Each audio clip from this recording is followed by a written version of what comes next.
สาวะก็อยากหาย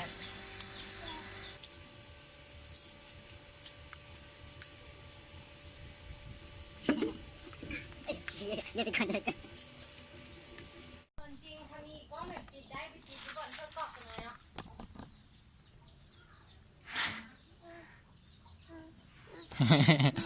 คือเก็บตีนนะลูกมายืนหันจึงบูเจ็บ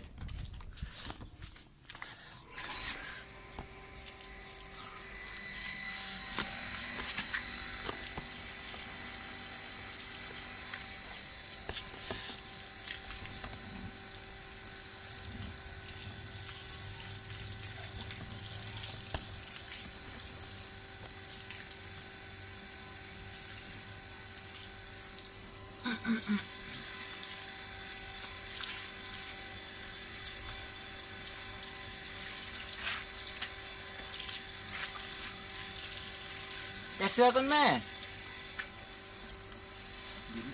มาเอาแกเสื้อให้ตากก่อน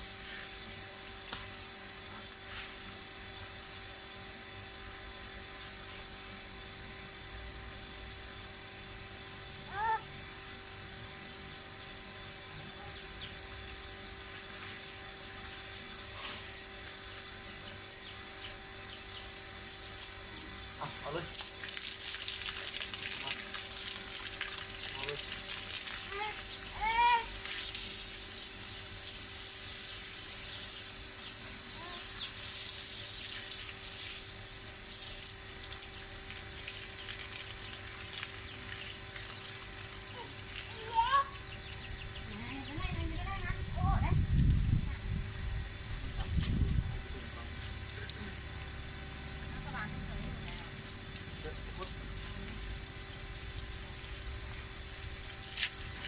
นั่งอาบให้ลูกดู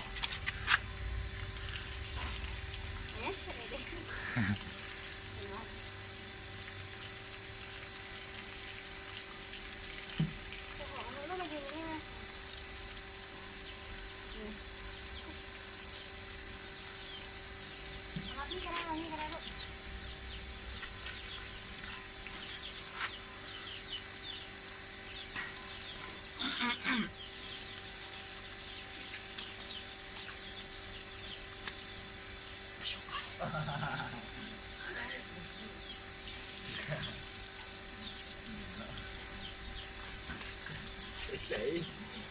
เสียน้ำเย็นแห้งระบอนี่น้ำเย็นแห้งระบอนั่งลงนั่งลงนั่งลงนั่งลงนั่งลงนั่งลงนั่งลงนั่งลงนั่งลงนั่งลง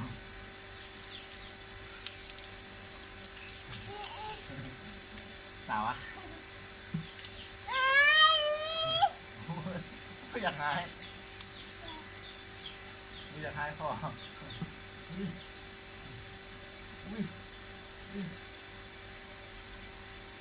นะเอาอัน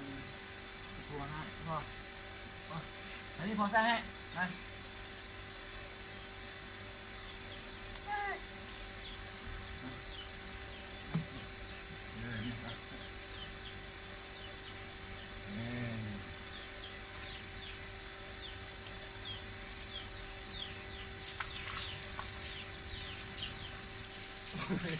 โอ้โหพ่อกันหนักเหมือนกัน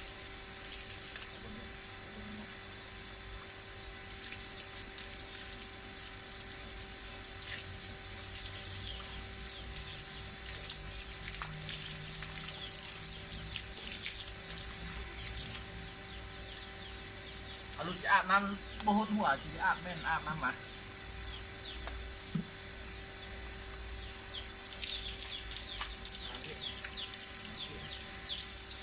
เฮ้ยพอเปียกแล้ว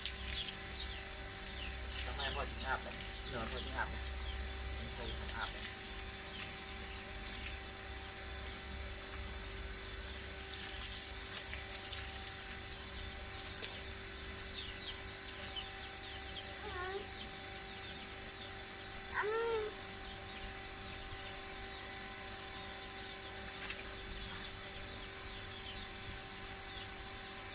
ยืนที่นี่ยืนนี่ยืนนี่มันจะตีนมันแห้งมันไม่ใช่ไทย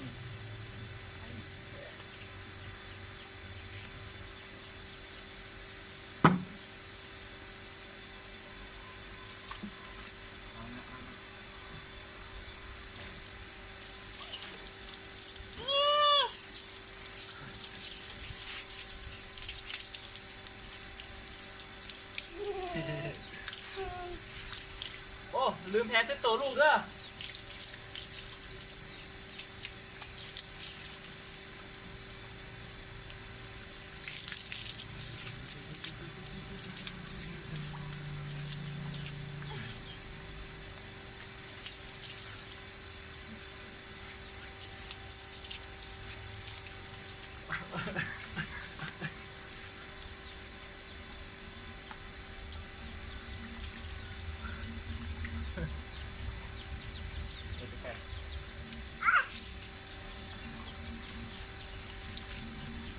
หน้าวันหน้าวันนี้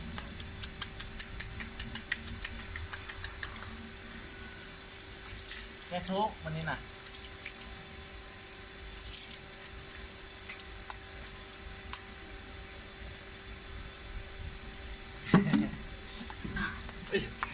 เย่เป็นคนเด็กกัน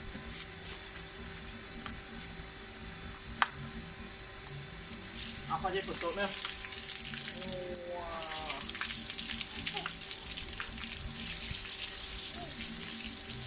แค่เส้นตัวลูกเลยเด้อ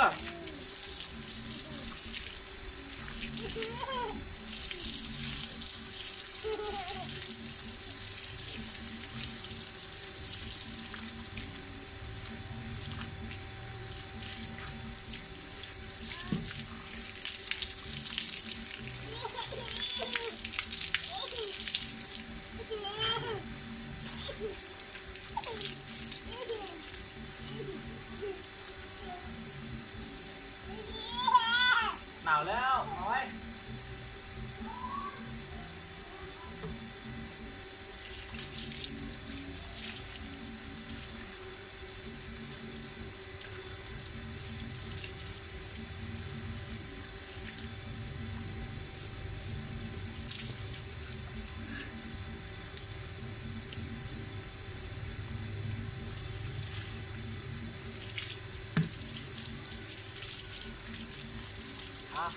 ไปกล้องให้เอาแค่ที่ตัวนั้น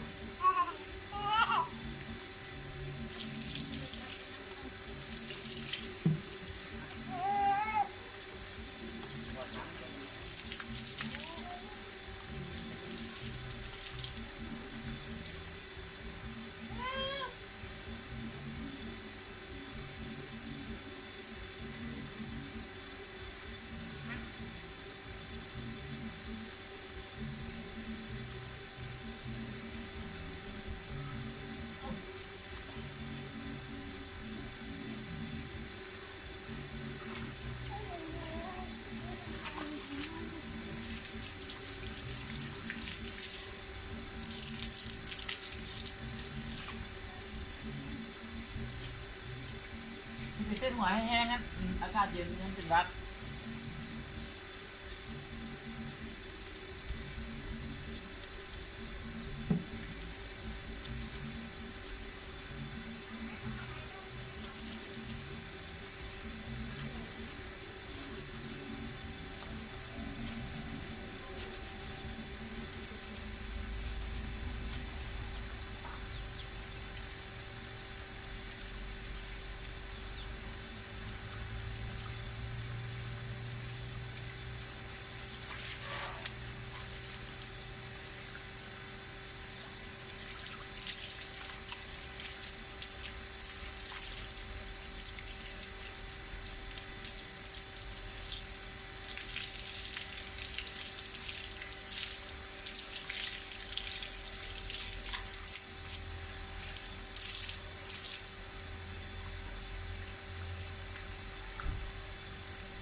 โอ้ยกินนมเครื่องเด้อหนาวเด้อ